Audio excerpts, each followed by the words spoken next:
అంతరిక్షంలో చైనా దూకుడు కొనసాగిస్తోంది. Moon machine ఒకవైపు, మార్స్ మిషన్ మరోవైపు, సరికొత్త శాటిలైట్స్ ఇంకోవైపు. ఇప్పుడు ఆస్ట్రాయిడ్స్ పై అన్వేషణలోనూ స్పేస్ రేస్లో ముందడుగు వేస్తోంది. టియాన్వెన్-2తో విశ్వం గుట్టు విప్పడమే కాదు, అంతరిక్ష రంగంలో డ్రాగన్ జెండాను రెపరెపలాడించాలని చూస్తోంది.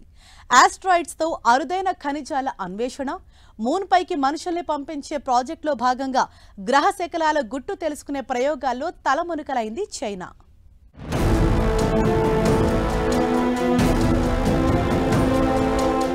ఆస్ట్రాయిడ్స్ పై ప్రయోగాల్లో చైనా మరో ముందడుగు వేసింది.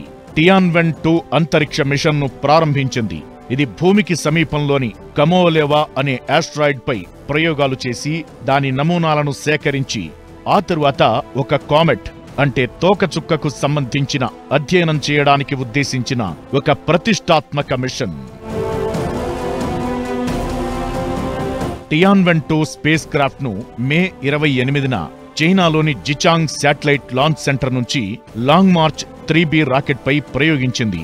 ఈ మిషన్ భూమికి దగ్గరలోని ఆస్ట్రాయిడ్ 469219 కమోవలెవా నుంచి రాతి నమూనాలను సేకరిస్తుంది.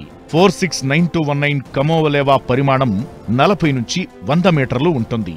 అంటే 130 నుంచి 330 అడుగులన్నమాట. దీని పొడవైన అక్షం 100 మీటర్లు, చిన్న అక్షం 40 మీటర్లు ఉంటుంది.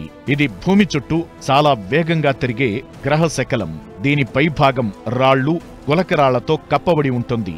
ఈ ఆస్ట్రాయిడ్ ను భూమికి క్వాసీ ఉపగ్రహంగా పిలుస్తారు. ఇది సూర్యుని చుట్టూ భూమితో సమానంగా దాదాపు సమకాలీకరణ కక్షలో తిరుగుతుంది. కొంతమంది శాస్త్రవేత్తలు ఇది చంద్రుని నుంచి విడిపోయిన ఒక భాగం కావచ్చని అంటున్నారు. దీనిపై కొన్నేళ్లుగా డైలమా కొనసాగుతోంది. టియాన్వెన్-2 2 రకాల సాంకేతికతలను ఉపయోగించి నమూనాలను సేకరిస్తుంది. మొదటిది టచ్ అండ్ గో. ఇందులో ఆస్ట్రాయిడ్ ఉపరితల భాగాన్ని తాకి త్వరగా నమూనాల్ని సేకరిస్తుంది. గతంలో NASA Osiris rex, Japan Hayabusa 2 మిషన్లు ఈ పద్ధతిని అనుసరించాయి. రెండోది యాంకర్ అండ్ అటాచ్. ఇది ఆస్ట్రాయిడ్ ఉపరితలంపైకి 4 రోబోటిక్ ఆర్ములను ఉపయోగించి ఆస్ట్రాయిడ్ పైనే స్థిరంగా ఉండి డ్రిల్ చేసి నమూనాల్ని సేకరించడం. ఇది ఇప్పటి వరకు పరీక్షించని కొత్త పద్ధతి. సుమారు 100 గ్రాముల రెగోలిత్ అంటే ఆస్ట్రాయిడ్ ఉపరితలంపై ఉన్న రాతి శిథిలాలను సేకరించడం దీని లక్ష్యం. టియాన్వెన్-2 ఇది సెకండ్ మిషన్. టియాన్వెన్-1 మార్స్ పై ప్రయోగించడం జరిగింది. దానిలో ఒక రోవర్ ఉంటుంది, ల్యాండర్ ఉంటుంది. అది ఇంకా పరిశోధనలు చేస్తుంది.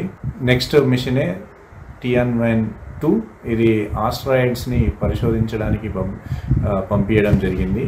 సో ఈ ఆస్ట్రాయిడ్స్లో ఏమేమి కెమికల్ కాంపోజిషన్స్ ఉంటాయి, అక్కడ కెమికల్ కాంపోజిషన్ శాంపిల్స్ను కలెక్ట్ చేసుకొని ఆ శాంపిల్స్ను రిటర్న్ ఎర్త్ వైపు తీసుకురావడానికి ఈ మిషన్ తోడ్పడుతుంది.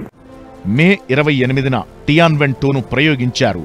ఇది 2026 జూలై 4న కమోవలెవా దగ్గరకెళ్లి నమూనాలను కలెక్ట్ చేసి తిరిగి ఏప్రిల్ 24, 2027 నాటికి భూమికి తిరిగి తీసుకొస్తుంది. ఇది రీఎంట్రీ క్యాప్సూల్ ద్వారా భూమిపైకి చేరుతుంది. ఈ మిషన్ ఇంకో లక్ష్యం నమూనాలను భూమికి తిరిగి పంపిన తరువాత టియాన్వెన్-2 భూమి గురుత్వాకర్షణను ఉపయోగించి గ్రావిటీ అసిస్ట్ మాన్యువర్ చేసి మార్స్, జూపిటర్ మధ్య ఉన్న మెయిన్ బెల్ట్ కామెట్ 311P/పాన్ స్టార్ RS వైపు ప్రయాణిస్తుంది. 2035 జనవరి 24 నాటికి ఇది 311P కామెట్ ను చేరుకుంటుంది. దాని ఉపరితలం ఏర్పడిన విధానం, ఆకారం, రొటేషన్ ఇంకా ధూళి ఉద్గారాలను క్షుణ్ణంగా అధ్యయనం చేస్తుంది. ఈ కామెట్ ఆస్ట్రాయిడ్ కామెట్ లక్షణాలున్న ప్రత్యేక వస్తువు.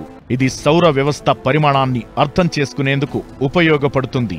టియాన్వెన్-2 విజయవంతమైతే జపాన్, అమెరికా తరువాత ఆస్ట్రాయిడ్ నమూనాలను తిరిగి తీసుకొచ్చిన 3వ దేశంగా నిలుస్తుంది.